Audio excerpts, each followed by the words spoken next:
Baik, shalom semuanya. Hari ini kita akan merenungkan bagian firman Tuhan yang telah kita baca bersama, dan terutama bahan Injil Yohanes pasal 9 ayat 1 sampai 12 sebagai bahan utama kita di Minggu Prapaskah yang keempat hari ini. Dalam tema berjalan dalam terang ilahi, mari kita renungkan firman Tuhan ini bersama-sama, meski kita setengah berada dalam suasana tekanan, suasana yang tidak menyenangkan oleh karena pandemi COVID-19. Tapi kita percaya Tuhan tetap ada bersama dengan kita, sebab Dia tetap menyinari kita dengan terang matahari, bahkan terang kasih-Nya tetap ada dalam hidup kita. Maka kita pun tetap mampu memuji Tuhan, membesarkan namanya di tengah-tengah hidup kita, meskipun kita pun harus mengerjakannya, melakukannya dari rumah tangga kita masing-masing.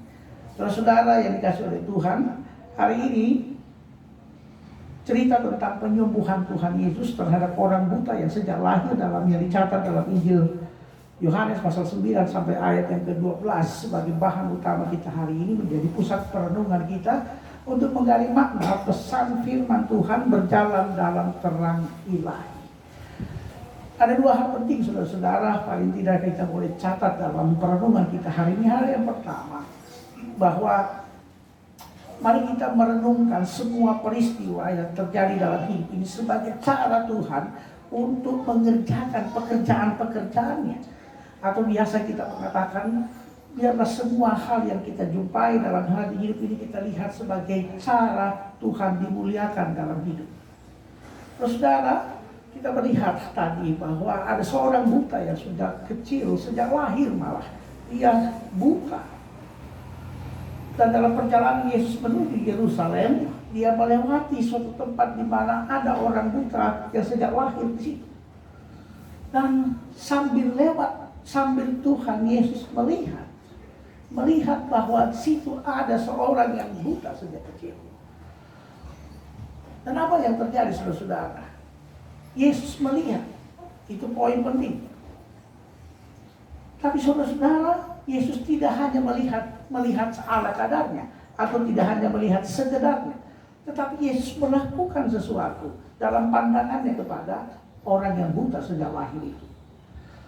Dan ketika Yesus menjumpai orang buta itu, di tengah-tengah situasi itu, murid-murid bertanya kepada Yesus. Murid-murid ingin berdialog dengan Yesus, dengan mengatakan bahwa apakah orang ini siapa yang berdosa? Mengapa dia mati? Kalau kita pakai bahasa sederhana, dia berkata bahwa mengapa ia buta sejak kecil?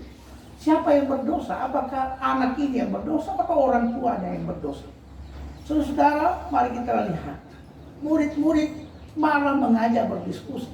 Murid-murid malah mau mengajak Yesus untuk memperdebatkan sesuatu yang ada dalam masalah. Tapi apa yang Yesus lakukan saudara-saudara? Dia tidak melayani pertanyaan murid-murid untuk mengupas apakah ini dosa anak itu ataupun dosa orang tuanya sehingga ia menjadi buta. Tetapi Yesus berkata, bukan. Mari kita lihat ayat 3. Yesus berkata, bukan dia dan bukan juga orang tuanya, tetapi karena pekerjaan Allah harus dinyatakan di dalam dia. Nah, saudara-saudara, apa yang mau dikatakan Tuhan Yesus pada murid Jawa waktu itu?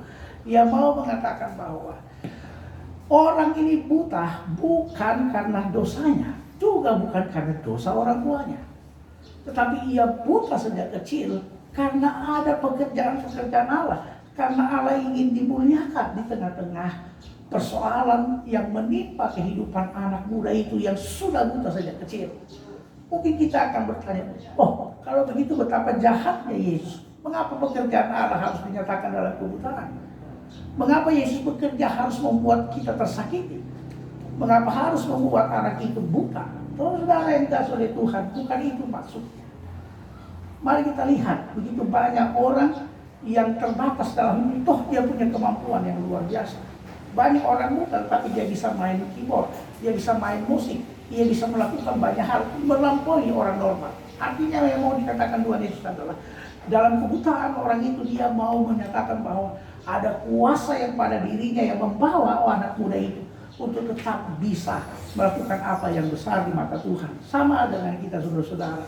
Yesus mau berkata, Yesus tidak mau berdebat, Yesus tidak mau berusaha dengan masa lalu kita, tetapi Yesus mau supaya di tengah-tengah situasi dan kondisi kita hari ini, Yesus mau menyatakan kemuliaannya. Yesus mau menyatakan bahwa ada sesuatu yang besar yang hendak Tuhan lakukan dalam kehidupan kita, dalam kehidupan orang yang buta sejak kecil itu. Nah, saudara-saudara yang dikasihi Tuhan, apa yang penting dari situ? Yang pertama, kita bisa merenungkan hari ini bahwa betul hari ini kita ada dalam suasana yang tidak menguntungkan, suasana yang mencekam, suasana yang dalam banyak orang dalam kehidupan bangsa dan negara bahkan dunia ini.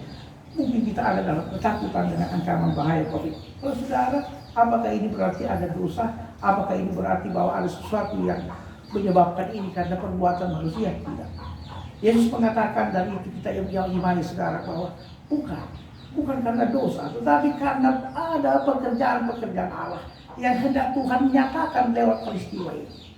Maka kita percaya bahwa di tengah-tengah situasi ini, kita percaya Tuhan melihat kita. Tuhan melihat dunia, Tuhan melihat Indonesia, Tuhan melihat Batam, Tuhan melihat hidup kita semua. Dan Ia tidak melihat sambil lalu, tapi Ia melihat dengan kasih-Nya. Ada sesuatu yang Tuhan yang mau buat bagi kehidupan kita di dunia ini.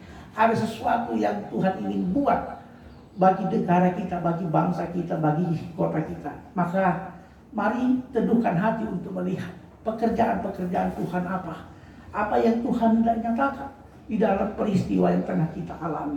Bukan cuma soal COVID, tapi juga dalam semua persoalan hidup kita, dalam berbagai tantangan pergumulan hidup kita. Jangan buru-buru menjustis bahwa ini karena dosa ini, karena dosa ini. Ini terjadi oleh karena dosa orang tuanya atau karena dosa dia. Tidak. Firman Tuhan berkata, Yesus berkata dalam firman ini, bukan. Tapi supaya pekerjaan-pekerjaan Allah, ada sesuatu yang besar, yang dahsyat, yang Tuhan ingin nyatakan di setiap beban pergumulan hidup kita. Maka sekali lagi tugas kita yang pertama, mari kita berserah kepada Dia. Mari kita nantikan apa yang Tuhan ingin kehendak, apa yang ingin Tuhan nyatakan lewat semua peristiwa hidup, termasuk bagi bangsa kita lewat COVID-19 ini, juga dalam segala bentuk pergumulan hidup. Nah, saudara-saudara, itu bagian pertama yang saya ajak kita renungkan bersama. Bagian kedua, mari kita lihat ketika Yesus pun sudah mengatakan itu, Ia mengatakan bersama murid-muridnya pada waktu itu, kita harus mengerjakan pekerjaan Dia yang mengutus aku. Selama masih siang, akan datang malam di mana tidak ada seorang pun yang dapat bekerja. Saudara, Yesus mengajak pada murid Yesus pada waktu itu, kita mesti mengerjakan pekerjaan Bapa selama masih siang. Apa artinya pesan firman Tuhan ini bagi kita di tengah-tengah situasi ini? Mari saya mengajak kita. Yesus mengajak seperti Yesus mengajak murid-muridnya. Mari bekerja dalam situasi ini. Situasi dan persoalan kehidupan yang pernah kita hadapi bukan untuk kita tonton saja, bukan untuk kita lihat-lihat saja. Tapi di dalam situasi itulah kita diutus oleh Allah, seperti makna kata Siloam, tempat di mana orang itu mengalami pemulihan setelah ia menceburkan diri. Bukan cuma orang buta yang diutus, tapi kita pun diutus oleh Tuhan. Di tengah-tengah situasi seperti ini, kita semua diutus Allah untuk bekerja selama masih siang. Apa artinya maksudnya kata selama masih siang? Selama masih siang, bukan karena siang matahari benar, bukan. Tapi maksud kata selama masih siang, artinya selama Yesus terus berkarya dalam dunia ini. Yesus mengatakan, akulah Alfa dan Omega, ialah awal dan akhir. Itu berarti bahwa Tuhan tidak pernah berhenti dan berdiam bekerja dalam dunia. Maka semua manusia, semua anak-anak Tuhan pun harus terus bekerja. Artinya pula selama masih ada orang Kristen, dunia ini akan terus diterangi oleh kebenaran Tuhan. Bukan cuma Yesus terang, kita semua pun adalah anak-anak terang. Seperti bacaan kita yang kedua dalam surat Efesus. Kita semua adalah anak-anak terang. Kita semua diutus Allah bersama-sama. Bersama dengan Yesus tetap menjadi terang. Selama masih siang. Selama masih siang. Selama masih ada Yesus. Selama masih ada orang Kristen. Disitulah kita selalu hadir untuk menjadi terang bagi bangsa, bagi dunia, bagi siapapun. Maka hari ini pun dalam perenungan kita bersama di Minggu Prapaskah, kalau kita berkomitmen untuk berjalan bersama Yesus sebagai terang hidup kita, mari pun kita mengerjakan tugas pengutusan kita, tugas untuk menjadi terang dalam dunia ini, sebagaimana Efesus pasal 5 tadi. Bagaimana caranya kita menjadi terang di tengah-tengah situasi hari ini? Satu, hal yang sederhana. Mari kita tetap di rumah. Tinggal di rumah di tengah-tengah situasi ini. Apa yang diperintahkan oleh pemerintah kita, mereka adalah wakil Allah. Pemerintah, tidak ada pemerintah yang tidak berasal dari Allah. Maka semua pemerintah, ketika ia menyatakan sebuah kebenaran, ketika ia mengajarkan sesuatu yang benar, ketika ia melindungi kita, maka firman Tuhan, taatilah pemerintah seperti itu. Nah, bagaimana kita menjadi terang? Satu, tetap tinggal di rumah. Hindari perkumpulan, hindari banyak di luar. Ajar anak-anak kita untuk belajar di rumah, dan teruslah tetap beribadah di rumah. Dengan melakukan 3 hal itu, kita sementara melaksanakan tugas kita, tugas pengutusan kita untuk menjadi anak-anak siap, anak-anak terang selama dalam kehidupan kita sebagai orang percaya. Jadi saudara-saudara, sangat sederhana. Bagaimana hidup menjadi anak terang di tengah-tengah situasi ini? Satu, tetaplah di rumah. Jangan bergerak. Jangan banyak berkumpul. Hindari perkumpulan. Tetap di rumah. Yang kedua, tetaplah dampingi anak-anak kita belajar di rumah. Jangan biarkan masa-masa ini mereka lewatkan begitu saja. Tapi biarlah orang tua menjadi orang guru yang pertama untuk mendampingi mereka belajar di rumah. Dan kita pun orang tua bisa mempelajari banyak hal selama masa-masa 14 hari di mana kita harus berdiam diri di rumah. Dan yang ketiga, jangan pernah berhenti, tetaplah berdoa, tetaplah beribadah di dalam rumah tangga kita masing-masing. Inilah saat di mana kita mulai menajamkan, mulai memperkokoh persekutuan altar, penyembahan di rumah tangga masing-masing. Mungkin selama ini kita sibuk bergereja, kita berkumpul terus, tapi kita mengabaikan atau melupakan atau belum memberi perhatian serius terhadap mesbah keluarga. Hari ini, dalam terang hikmat, kita merenungkan bersama-sama makna COVID-19. Ini membawa kita semua untuk semakin belajar untuk terus bersekutu dengan Tuhan, membangun persekutuan di dalam rumah tangga kita masing-masing. Dan tetap tenang, jangan goyah, jangan panik, tetap penuh keyakinan kalau Tuhan melihat orang buta itu dan menyembuhkannya hanya dengan air ludah dan mencampurkannya ke tanah dengan debu tanah.